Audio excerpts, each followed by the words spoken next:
Ok, essa aula está sendo gravada, aula 11 de funções e reações orgânicas, dia 6 de julho de 2021. Eu perdi o chat aqui. Tá aqui. Boa noite. Hoje comentaremos um pouco da prova, a avaliação, o trabalho, na verdade, né? Não foi nenhuma prova.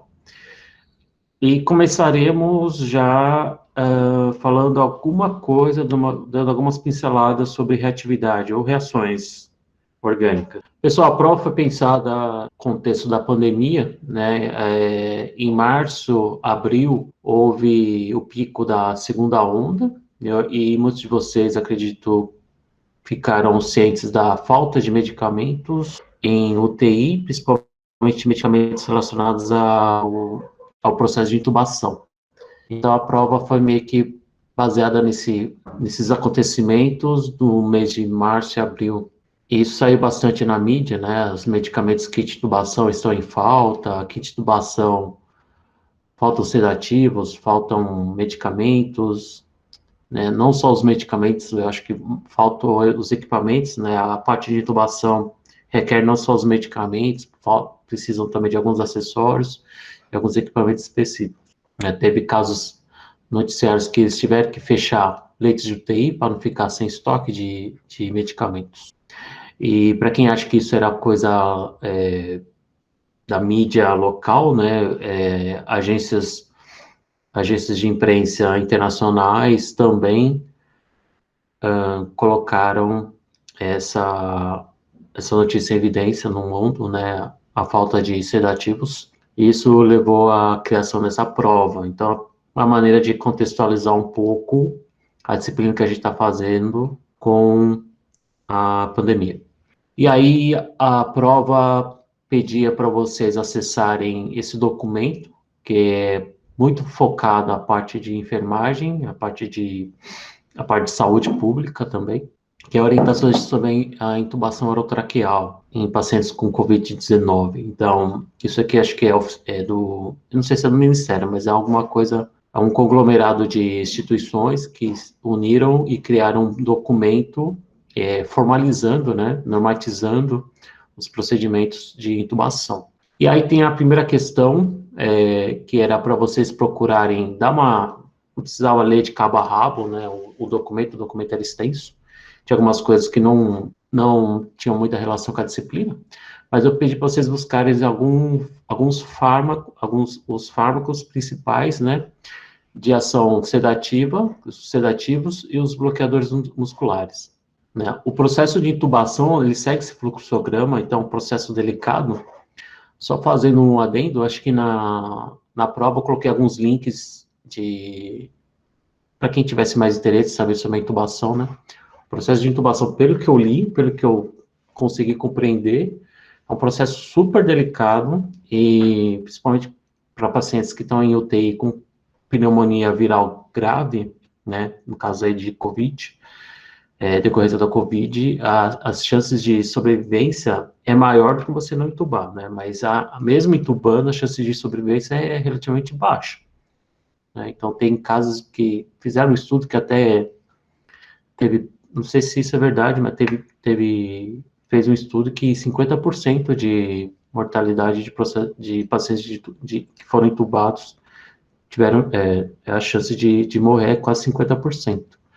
E enquanto que em outros países, principalmente países desenvolvidos, eu não sei porquê, mas a chance é um pouquinho maior de sobrevida. Tá, mas é um processo necessário, mas contém muitos riscos, não só para o paciente, mas também para quem aplica. Os enfermeiros têm que estar todos paramentados, com EPIs, e preferência a sala tem que ter uma sala com pressão, como é que chama? Pressão negativa, eu acho. Pressão negativa, né? E de preferência porque é um processo que pode dar pau no processo de intubação, ele começar a expelir aerosóis, e esses aerosóis provavelmente estão cheios de vírus, e o risco de contaminação é muito alto, né? E eu acabei fuçando até o YouTube, no YouTube tem um youtuber que é especialista em intubação. O cara fez vídeos só sobre intubação orotraqueal. E eu não sei, eu achei que ele foi um pouquinho, só fazendo um comentário meio particular, mas ele fez um vídeo com um paciente, não com boneco, ele fez com paciente real, no caso real. Era um paciente que estava meio grogue, acho que ele teve algum acidente, não sei. E ele teve a pachorra de gravar o processo todo com o paciente lá que estava precisando de intubação, né? E aí ele mostrou tudo, todas as ferramentas, todos. Você precisa ter, não é sozinho que você consegue fazer isso, né? Você precisa de um apoio técnico, né? O pessoal bastante, pelo menos 3 pessoas, ele estava só em 2 ali. Mas quem tiver interesse, procura lá intubação orotraqueal no YouTube, você vai ver um vídeo que o cara fez com o paciente real. Tá? E ele fala dos sedativos, dos bloqueadores que ele usou lá. Tá? Então, o primeiro exercício, o item A era bem simples, era só listar esses 4 e esses 2 bloqueadores. As estruturas eram era relativamente fáceis de encontrar, né? Escrevendo no Google, vocês encontravam as estruturas. E todo mundo acertou, pelo menos grande maioria acertou esses primeiros itens aqui de desenhar todas elas, né? Primeiros itens A e B. Teve um ou outro que colocou o fentanil, tá? Eu vou falar um pouco sobre ele, tem umas curiosidades sobre o fentanil. O fentanil está sendo misturado com cocaína para droga de recreação, né? Droga de abuso. E é uma das drogas assim, um pouquinho mais modernas que estão aparecendo aí na jogada, principalmente o pessoal que trabalha com tráfico. Aí o item C, pessoal, era para vocês desenharem dos 4 sedativos, os 2 que tenham carbonos assimétricos. Carbonos simétricos são aqueles que têm as 4 ligações diferentes, né? Então aqui está a estrutura da cetamina, aqui é o midazolam, aqui é o propofol, e esse aqui é o etomidato.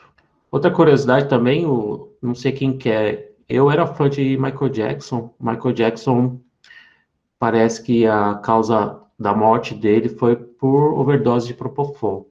E a estrutura do propofol é super simples, né, pessoal? É um fenol com 2 grupos isopropil, tá? Aqui e aqui no carbono vizinho do oxigênio, né? E tem uma dose, né? Para todo fármaco existe uma dose que a gente chama de dose letal. Então, se você começar a ingerir muito num determinado fármaco, principalmente esses que têm ação no sistema nervoso, né? Ou efeito sedativo, ou efeito estimulante,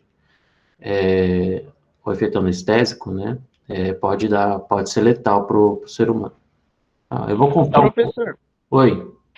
em questão de nomenclatura, eu poderia falar que esses 2 isopropil, eles estão em relação a orto do álcool, da função álcool, e eu poderia chamar de diorto no começo do nome da molécula? Assim, a relação. Você está adiantando um conceito que é a relação de nomenclatura de compostos aromáticos com mais de um substituinte, né? Quando você tem 2 substituintes, geralmente a gente pega, por exemplo, o fenol, né, que é um nome comum, então a gente usa ele como base. E aí, se você tem um grupo, você fala orto-isopropilfenol, né, como você sugeriu. Agora, quando você tem 2 grupos, você não fala de orto, de meta, de para, você usa a numeração.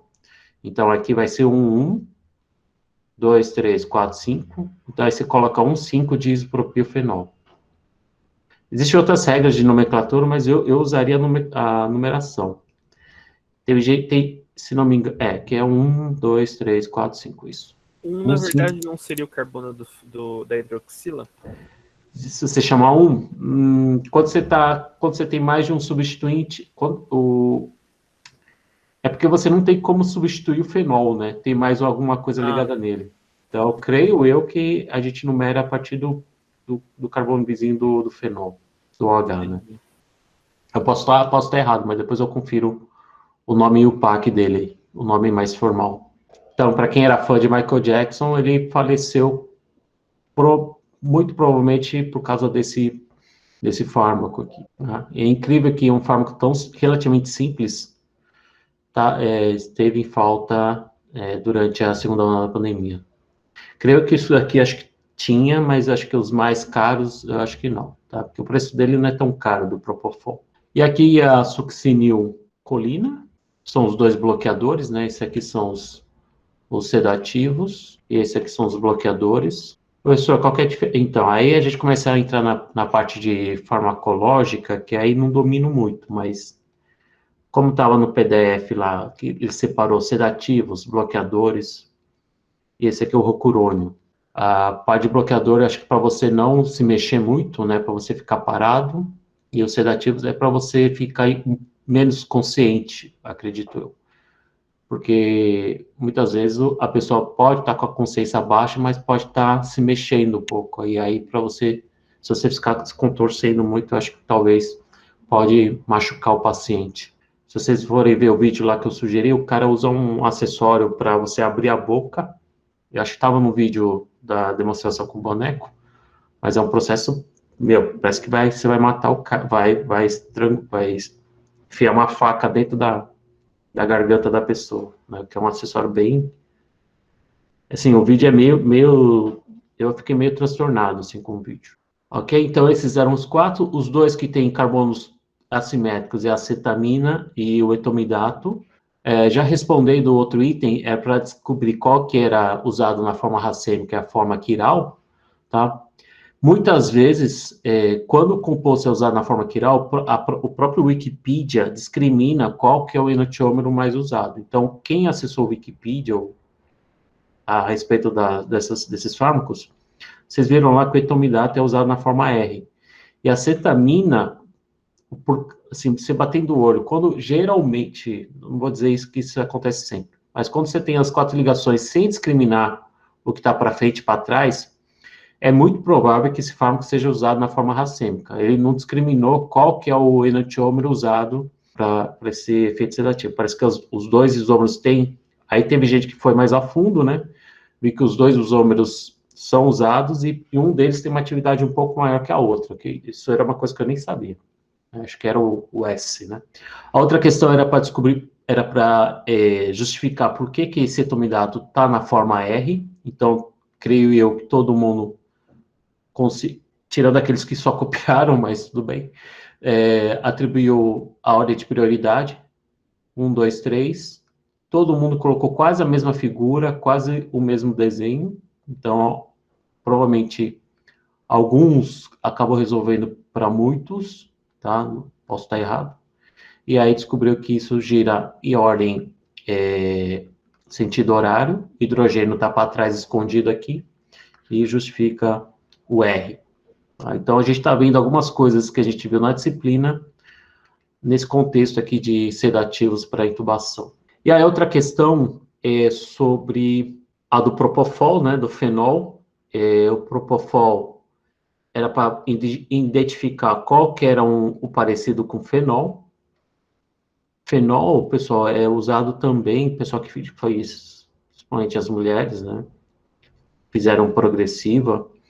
O jeito antigo, um dos componentes para progressiva, se não me engano, era fenol. E tem gente que pode ter alergia, alguma reação, se o fenol entrar na corrente sanguínea. Então, tome cuidado quem for fazer progressiva por causa do fenol, tá? Mas mudando de assunto, o fenol também é precursor da aspirina também. Então, um composto bastante importante. Aqui, a diferença do propofol e do fenol são os dois grupos de isopropil. E aí, para justificar por que esse tem o pK 11 e o fenol é em torno de 9 e pouco, né? Eu acabei arredondando para 10. Tá? pK mede o grau de acidez, então isso aqui é menos ácido. E aí a grande maioria colocou o efeito estérico como principal motivo da base conjugada ser menos estável aqui do que aqui. Todos, ok, resposta certíssima. Teve um ou outro, não vou dizer que foram muitos, que colocaram também o efeito indutivo, e isso também pode ser usado como resposta, tá? Eu considerei quem colocou o efeito indutivo. o efeito indutivo de doador de elétrons aqui, que ajuda a desestabilizar a carga negativa. Grupos alquil doam elétrons, e aí, quando você pensa na base conjugada, que seria o a menos, isso aqui, essa doação de elétrons atrapalha também a estabilização da carga negativa. Acabei considerando também. Isso está certo, isso está certo. Então, o que eu descontei em ponto, muitos de vocês ficaram com nota diferente de 100, é a questão G, é a questão relacionada à solubilidade entre bloqueadores sedativos. Tá? Parte da culpa, eu acabei considerando muita coisa que vocês escreveram, porque mais tarde eu descobri, por exemplo, que a cetamina, na verdade, ela não é administrada desse jeito. Ela é administrada na forma de hidrocloreto, de sal também.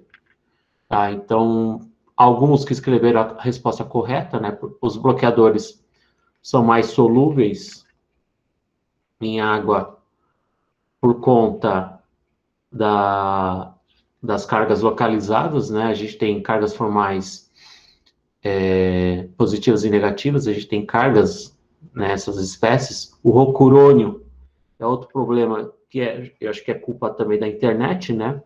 Na verdade, o nome completo é o brometo de rocurônio. Então, aqui só tem parte da estrutura. Aqui tem um brometo fazendo um par iônico. Nunca vai existir algo que seja só cátion ou algo que só seja ânion, tá? Todo sal, né? Toda espécie carregada tem que ter, né, o que a gente chama de contraíon, o ânion e o cátion junto, né? Aqui está mostrando direitinho o cloreto e as duas cargas positivas aqui contrabalanceando as duas cargas negativas. Então, no caso do rocurônio, o Wikipedia só mostrava o cátion, né? E muita gente acabou esquecendo desse detalhe aqui. Isso aqui é administrado na forma de sal. Isso também é solúvel em água por ser um sal, tá? Por mais que seja um sal orgânico. Aleph, de novo, pode falar. Professor, quando eu fui pesquisar a geometria dele, porque eu queria ver como se comportam essas três estruturas de hexano, né? Em geometria, como seriam as três cadeiras conectadas, né? Aham. Só que o software que eu usei, o Molview, ele deu uma bugada quando eu desenhei a molécula, ele desenhou toda a molécula plana 3D, porque deu erro no site. Mas eu fiquei muito curioso para ver ela. Então, se a gente colocar na forma de cadeira, por exemplo, fica uma coisa meio bizarra, assim, que seria algo mais ou menos assim. A estrutura 3D, vocês tenta rodar no JMol, que acho que você vai conseguir, que ele é relativamente leve. Né? No JMol acho que você vai conseguir. Né? Ó, você vê que aqui o hidrogênio está para trás e aqui eu tenho uma metila para cima. Então, isso está relacionado aqui, ó, hidrogênio, e aqui uma metila. Certo? Eu poderia até ter pedido para você colocar isso aqui em estrutura cadeira, mas eu acho que seria judiar de vocês. Tá? Então, a gente tem alguns hidrogênios para cima, para baixo, para cima, metilo. Né? Então, e isso continua. Aí teria que colocar todos esses substituintes, mas seria um trampo bem complicado. Tá, então essa parte da questão da solubilidade, foi o enunciado não estava bem escrito também, e eu esquecido de conferir que a cetamina também é solúvel em água. Lá tinha naquele PDF das orientações, tinha umas dosagens, né, e como que a amostra, ela vem comercialmente. Muita gente achou que o etomidato é solúvel em água, na verdade ele não é solúvel em água, não é tão solúvel em água, tá? A solubilidade dele é baixa. O que faz com que ele tenha uma concentração alta provavelmente e como que ele está dissolvido. Então, na verdade, deve ser uma mistura de óleos, glicóis, alguma coisa assim para ajudar a solubilizar, tá? No caso do midazolam, eu não tenho muita informação, eu acabei não indo muito atrás, tá? Eu sei que o propofol também ele não é tão solúvel, né? Tá na cara.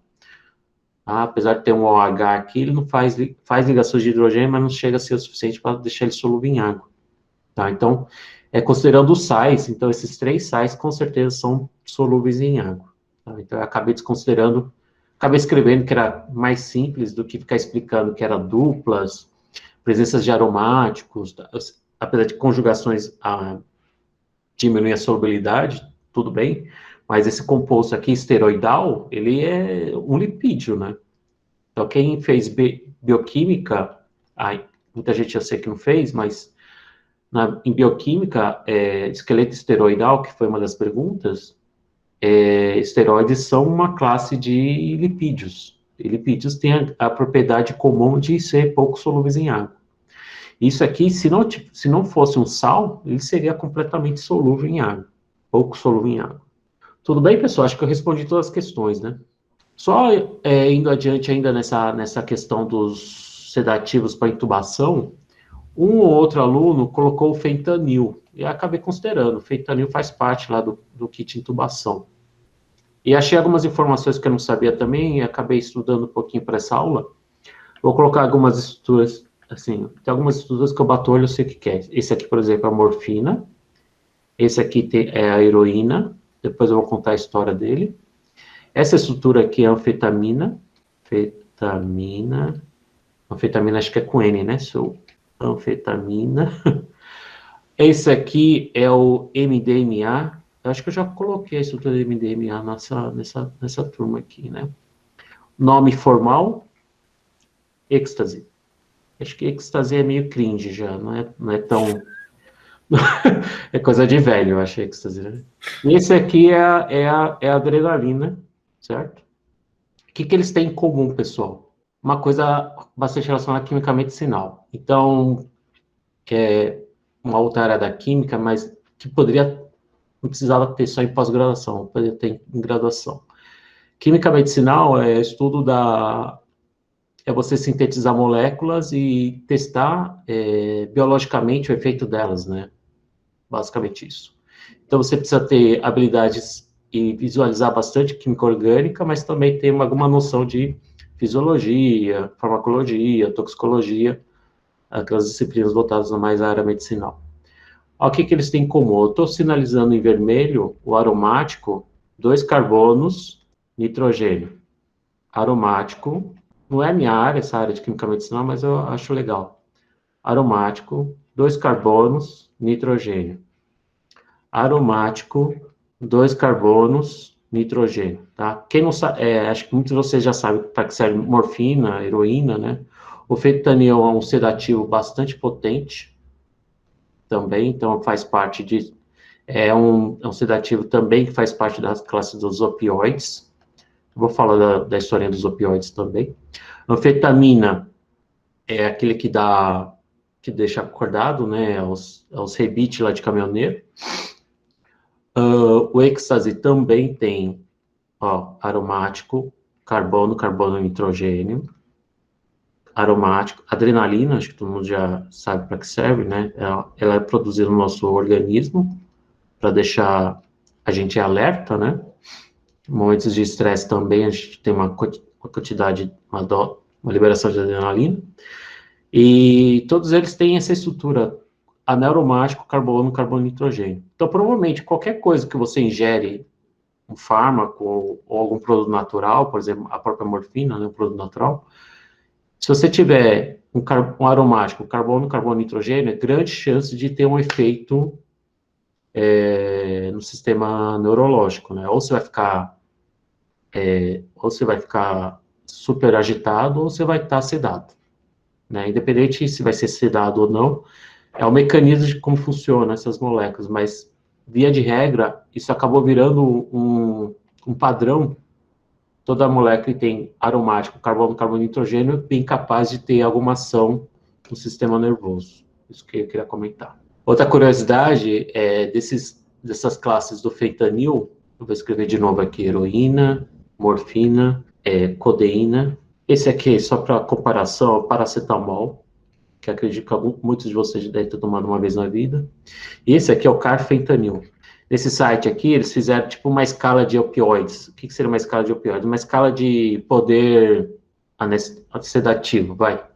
Né? O quanto sedante é o fármaco, né? Eles pegaram a morfina como referência, então vamos chamar de morfina uma vez, né? Vou colocar uma escala de 1 aqui. A heroína chega a ser 5 a 10 vezes mais potente que a morfina. Vamos pegar os fraquinhos aqui, paracetamol, que a gente ingere quando a gente está um pouquinho dor de cabeça, mal-estar. Paracetamol em relação à morfina é 1 sobre 300 vezes. Então ele é bem fraquinho, o poder sedativo em relação à morfina, ele é bem fraquinho. Por isso que morfina causa bastante dependência, tá? O mecanismo dele de opioides, né, é um mecanismo que pode causar dependência. A codeína em relação à morfina é em torno de 1/3 do poder sedativo da morfina. Eu comentei para vocês que dá para sintetizar morfina a partir de codeína, então se você comprar codeína na farmácia, você vê que a diferença é só isso, ó. É um carbono aqui no lugar do hidrogênio. Existe uma reação, uma condição, uma receitinha de você fazer isso. Você precisa de um reagente, eu não vou contar aqui, senão vai dar problema. O fentanil, que é o que a gente viu lá no processo de intubação, se você quer deixar o cara, se o cara está muito agitado, e você dá fentanil para ele, ele fica quietinho. Em relação a essa escala de... Em relação à morfina, fentanil é em torno de... Eu esqueci. Chega a ser... Eu acho que... Em relação à heroína, eu acho que é 200 vezes em relação à heroína. Ele é super potente, tá? E é uma molécula bem mais simples, se você olhar a estrutura, né? É uma molécula relativamente simples, dá para fazer em laboratório, e os passos não são tão difíceis para fazer isso.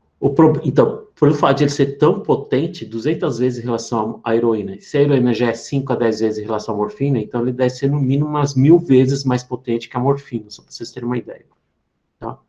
E ele é letal também. Então, isso aqui é uma catotinha dele em relação a uma moeda de 5 centavos, por exemplo. Então, se você pegar a quantidade, uns grãozinhos, dá para contar, eu acho, algumas dezenas de grãozinhos de fentanil, né, em torno de 2 miligramas, se você administrar isso em uma pessoa, a pessoa vai morrer. Tá? Então, é a dose letal dele aqui.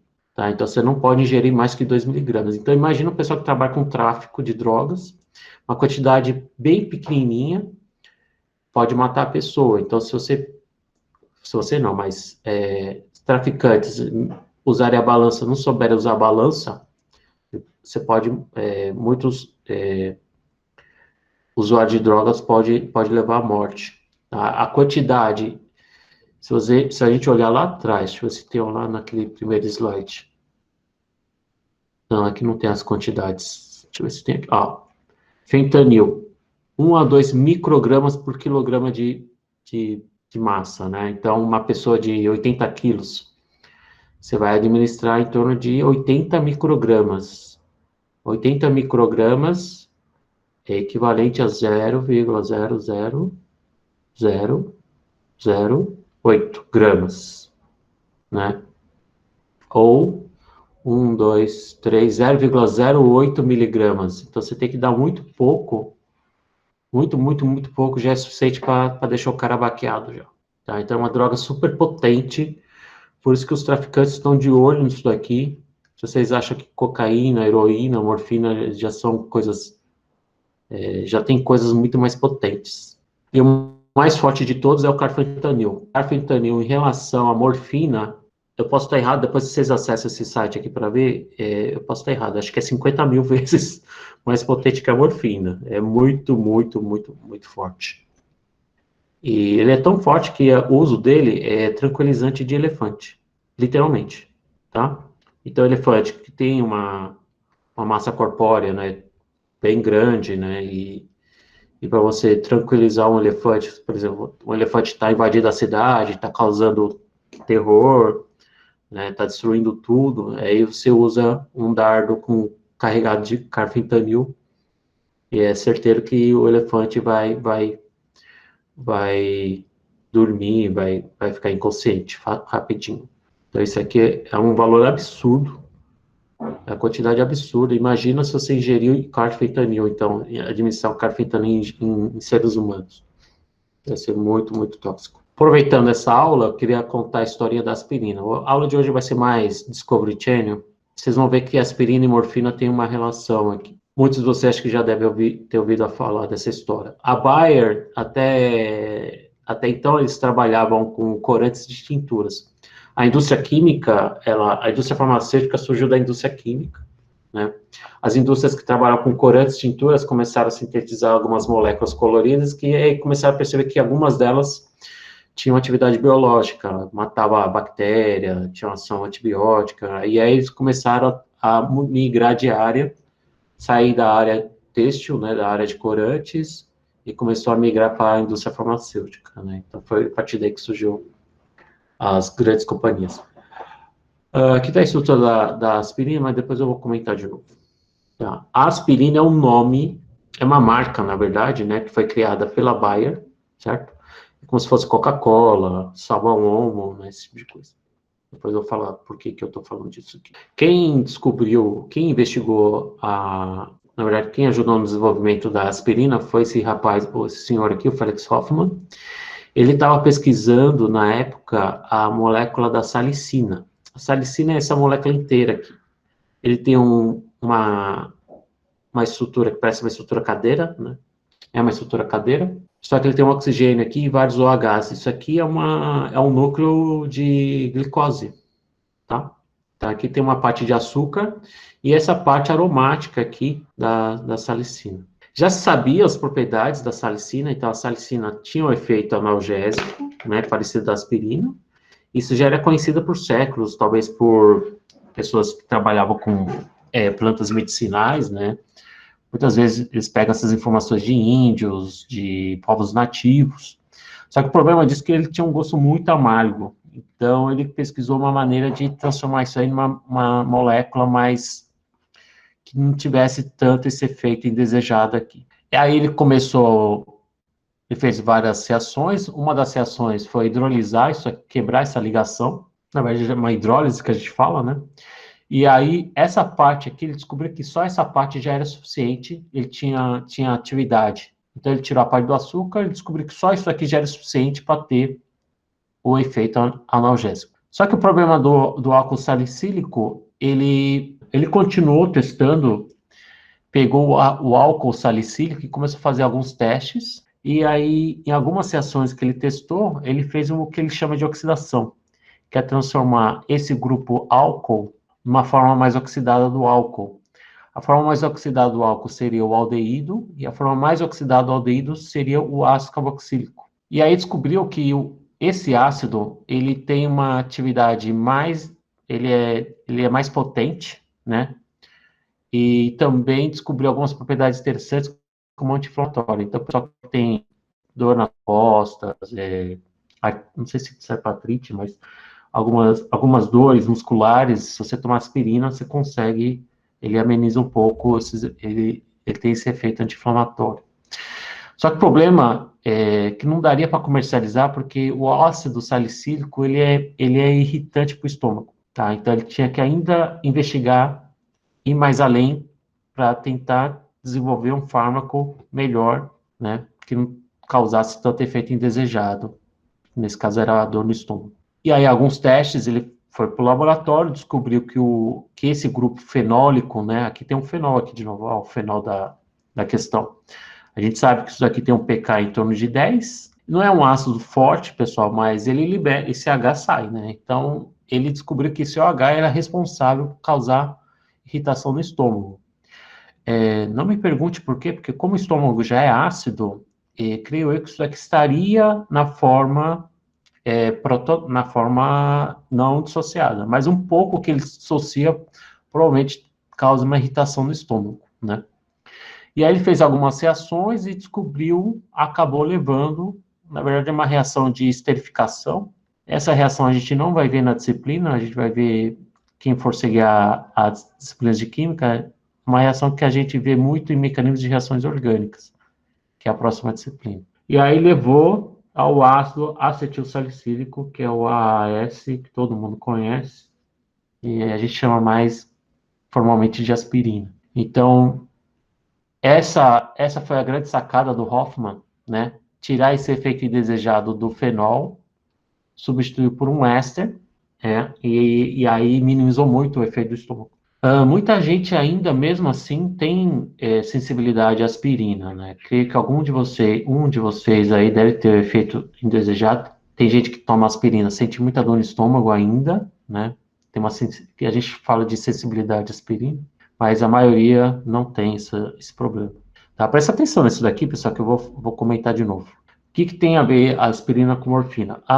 Só falando um pouco da morfina, a morfina a gente viu a estrutura lá atrás e ainda não existe uma maneira de você fazer isso no laboratório, sintetizar morfina no laboratório. Muitos químicos já sintetizaram morfina, só que o processo sintético ele despende muito mais dinheiro, muito mais resíduos e é muito mais, já falei, é muito mais caro e trabalhoso fazer no laboratório, fazer morfina sintética, do que extrair da seiva da papoula, né, que é a fonte da morfina. Tá? Essa planta aqui, Papaver somnifero, é a papoula, e a seiva dela, isso aqui acho que está na fase, está um pouquinho verde, né? Não está florida. Essa seiva branca, esse líquido branco que sai da papoula, a gente chama ela de ópio, né? E o ópio contém vários opioides, várias substâncias naturais, e uma delas dessas substâncias é a morfina. O ópio também tem outros compostos parecidos com a morfina. Tem um pouco de codeína, tem um pouco de tebaína, e alguns outros opioides lá que eu esqueci agora. Tá? O interessante da morfina é que existem relatos do uso dessa seiva aqui de 3.000 antes de Cristo. Então, se a gente generalizar para a morfina, né, a gente pode considerar que a morfina seria um dos sedativos mais antigos, um dos anestésicos mais antigos que tem data, que tem registro de uso. É um dos fármacos mais antigos, vamos dizer assim, né, que tem notícia. Tá? Só que esse uso de opioides também tem uso recreativo, né? Existia uma época na China que eles fumavam, eu não sei como funcionava o ópio na China, mas eles tinham a mania de fumar isso aqui, e a pessoa ficava bem sedada, né? Bem groggy. Né? E aí, depois do desenvolvimento da aspirina, né? Então, em 98, acho que já sabia já tinha descoberto a aspirina, eles começavam a comercializar, e eles pesquisavam vários outros fármacos, outros produtos naturais, e uma delas é a morfina. Naquela época, em 1898, já sabia dos efeitos de você ingerir muita morfina. Um dos grandes efeitos colaterais da morfina é causar dependência.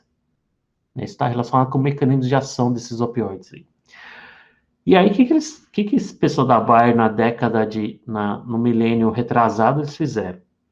A Bayer estava começando, né? A indústria farmacêutica estava no começo ainda.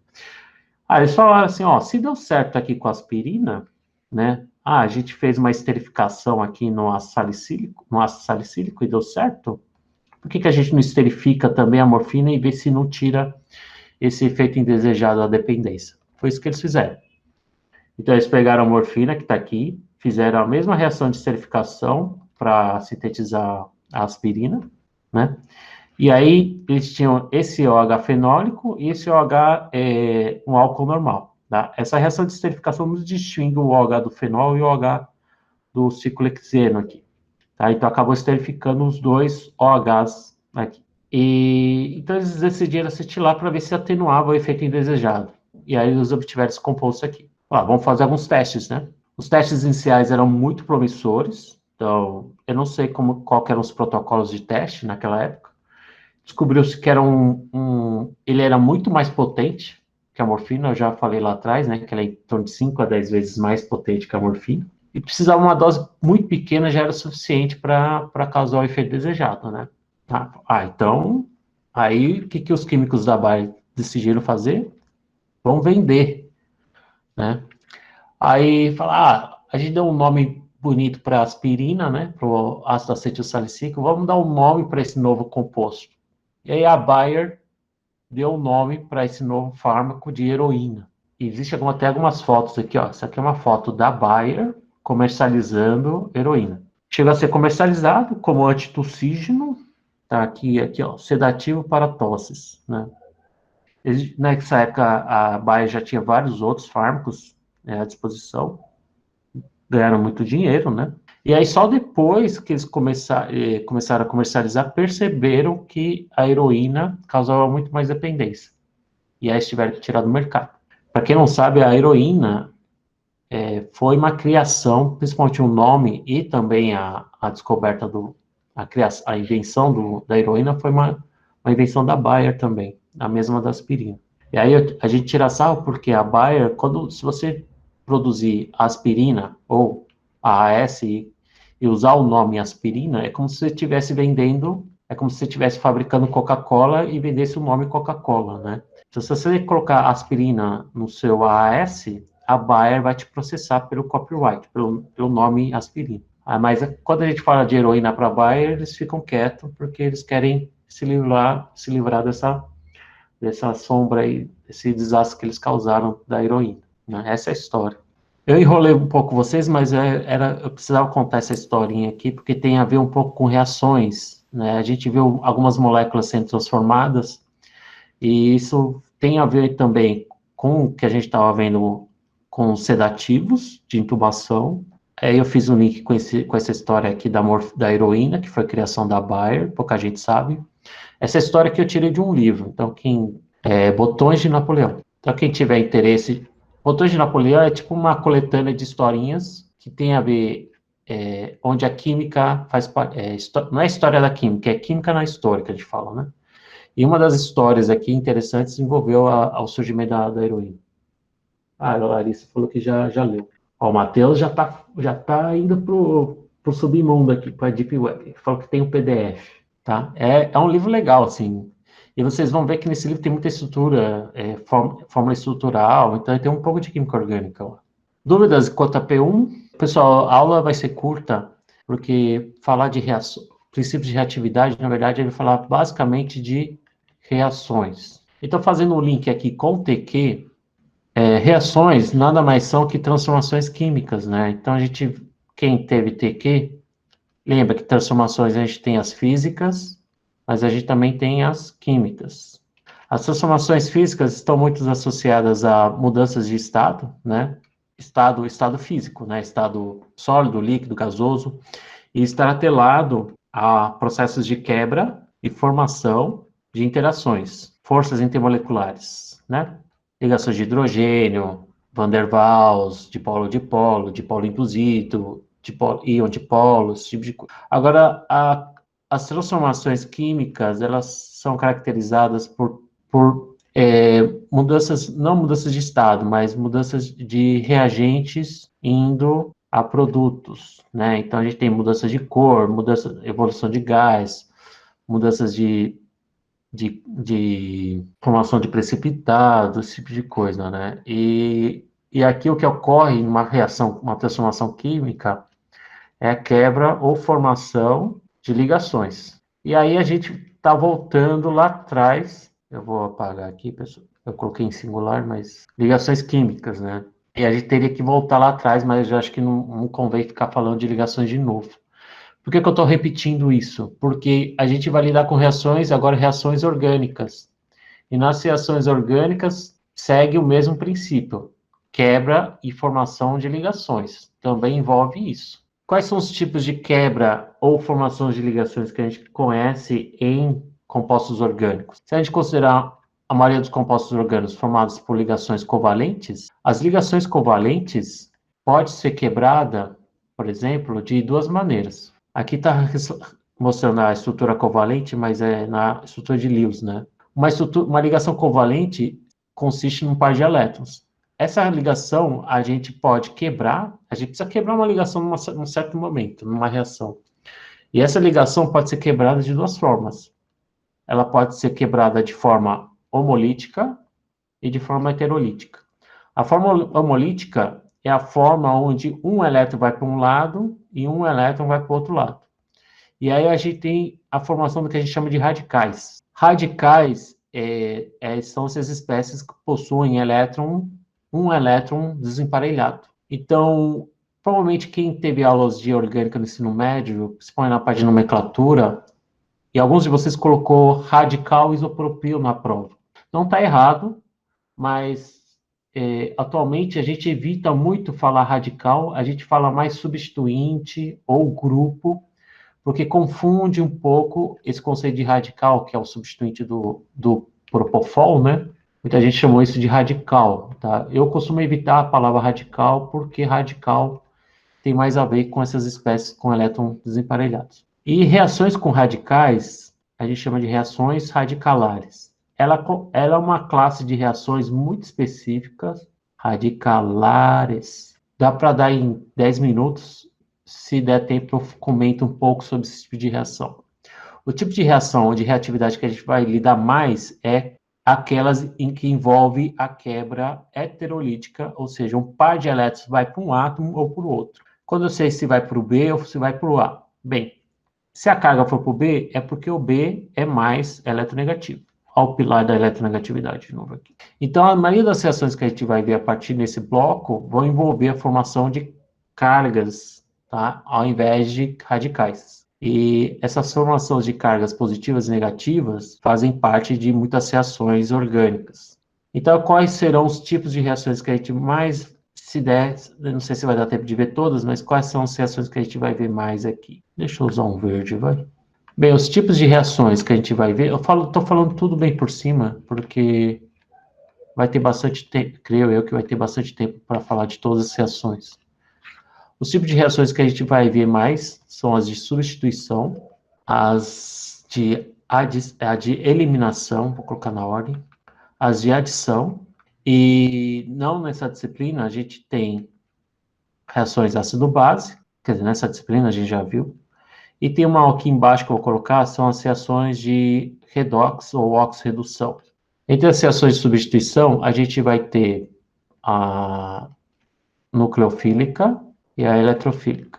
A nucleofílica, vou colocar uma reação genérica aqui, mas envolve, você tem um carbono ligado a um grupo que consegue acomodar, geralmente o grupo eletronegativo, você substitui ele por uma espécie que a gente chama de nucleófilo. Então, esse nucleófilo vai substituir o X, então vou ter uma substituição entre o X e o NU. O NU vai entrar no lugar do X, o X vai sair como X-. Esse X- aqui, a gente chama ele de grupo de saída, ou grupo de partida. Eu costumo chamar de grupo de saída, tá? Então, o próprio nome já diz, substituição nucleofílica, substitui um nucleófilo. Isso aqui também ainda é um nucleófilo, certo? Só que ele pode ser um nucleófilo mais fraco. Se ele for mais fraco, é o mesmo princípio de acidez-basicidade. Ele vai deslocar o equilíbrio, a reação nesse sentido. E temos a reação de substituição eletrofílica. As reações de substituição eletrofílica vai ser o último ponto da disciplina. Envolve a substituição, vou colocar um hidrogênio aqui, de um dos hidrogênios aromáticos por uma espécie que a gente chama agora de eletrófilo. E aí a gente vai ter como se esse hidrogênio do anel benzênico fosse substituído por um eletrófilo, e como se a gente tivesse um H+ no lugar. Tá? Então você está vendo aqui as diferenças de cargas, aqui são espécies negativas e espécies positivas. As reações de eliminação, elas são inversas às de adição, né? Então, a reação de adição, vamos pegar uma reação bem simples aqui. Estou explicando bem por cima, pessoal, porque isso aqui vai exigir, cada aula vai ter que falar com detalhes o que está acontecendo. Tá? O próprio nome já diz aqui, então, você tem uma dupla ligação e você tem um grupo, por exemplo, tem uma ligação covalente AB. Então, você adiciona esse grupo à dupla ligação e você tem um produto de adição.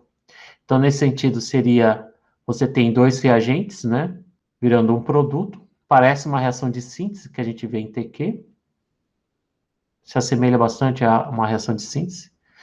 E a reação de eliminação é a reação contrária à adição, né? Você parte desse reagente e você leva um produto de eliminação. Então, eu vou pôr aqui um hidrogênio para ficar mais fácil, e aqui um X. Tá? Você adiciona uma base forte, e aí você vai ter o produto de eliminação mais essa espécie e essa espécie aqui. Então, você parte de um ou dois reagentes e você forma dois ou mais reagentes, 3 reagentes. As reações ácido-base a gente já viu, não vou comentar de novo. Eu estou exemplificando aqui com a reação de Arrhenius. E, na verdade, a teoria de Lewis, ela vai estar agora mais presente, principalmente aqui, essas reações de substituição e eliminação. Eliminação é mais ácido-base, né? Reações ácido-base vão estar presentes aqui, vão estar presentes aqui. Só que ele vai estar um pouquinho mascarado a partir de agora. Não vai estar implícito H+, ou H-. A gente vai usar muito a teoria de Lewis, porque agora a gente vai usar muito a teoria nucleófilo-eletrófilo. A maioria dessas reações que a gente vai ver a partir de agora, a gente vai usar a teoria ácido-base de Lewis, que a gente acaba nomeando ele como nucleófilo-eletrófilo. Então, ao invés de a gente usar a teoria ácido-base H+, ou H-, a gente vai usar uma teoria mais ampla, que é de nucleófilo contra eletrófilo. Mas não foge muito da teoria ácido-base, porque são espécies que têm ricas em elétrons, atacando espécies pobres em elétrons. Essas reações, na verdade, têm uma grande variedade de tipos. Tá? Aqui tem todas as reações de substituição, tem zilhões de reações, mas para essa disciplina, tem vários tipos de eliminação, vários tipos de adição, mas a gente vai focar em apenas algumas delas. Tá? Não se assustem com esse slide aqui que eu peguei desse infográfico. Então, a partir de agora, a partir dessas aulas, a gente vai trabalhar muito com reações e sempre pensando que as reações precisam... O que precisa para uma reação acontecer? Eu preciso quebrar e eu preciso quebrar ligações de reagentes e formar novas ligações para formar diferentes produtos. E com esse conceito simples de quebrar e formar ligações, é o que vai ditar as aulas daqui para frente. Tá?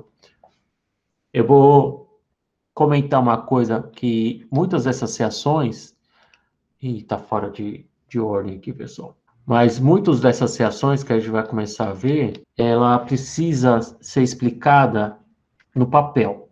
Então, como que a reação ocorre como eu posso explicar, de que maneira eu posso explicar como uma reação de substituição ou de eliminação, adição, ácido-base ocorre? Então, um termo que é o título da próxima disciplina, mecanismo. Mecanismo, toda vez que eu falar mecanismo para vocês, pessoal, vai significar como que a gente representa no papel a maneira que as reações estão acontecendo. E mecanismo, de novo, a gente vai ter a necessidade de usar muito as setas curvas de novo. Tá? Aquelas setas curvas que a gente usou em ressonância, a gente vai usar agora em reações também. Então, as setas curvas é uma forma de representar mecanismos, e mecanismos são formas de representar as maneiras que as reações procedem, principalmente reações orgânicas. Tudo bem? Guarde esse termo aqui, mecanismo, que eu vou começar a falar muito. Mecanismo, seta, substituição, eliminação, tipos de reações, nucleófilo, eletrófilo, tá? A gente vai começar a lidar com esses personagens aqui, com esses termos com mais frequência a partir de agora. Tá? Eu vou parar a aula aqui, porque senão vai ficar muito pesada. Acho que vocês cansaram, vocês tiveram muito trabalho até domingo, né? Então, a partir de quinta-feira, pessoal, eu vou começar a torar conteúdo sobre reações.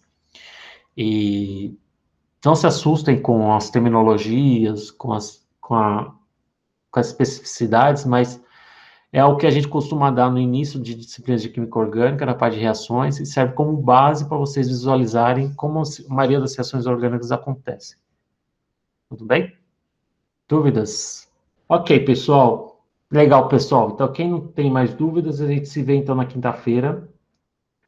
Procurem aparecer sempre nas aulas síncronas. Acho que as aulas síncronas são mais eficientes, mais produtivas. Vocês não precisam ficar perdendo tempo no final de semana para assistir as aulas. Então, aproveita esse período aí para estudar, tá? Até mais, pessoal. A gente se vê na quinta-feira, então. Boa noite, pessoal. Bom descanso. Boa noite, boa noite. Falou, professor. Obrigada. Até mais. Boa noite a todos.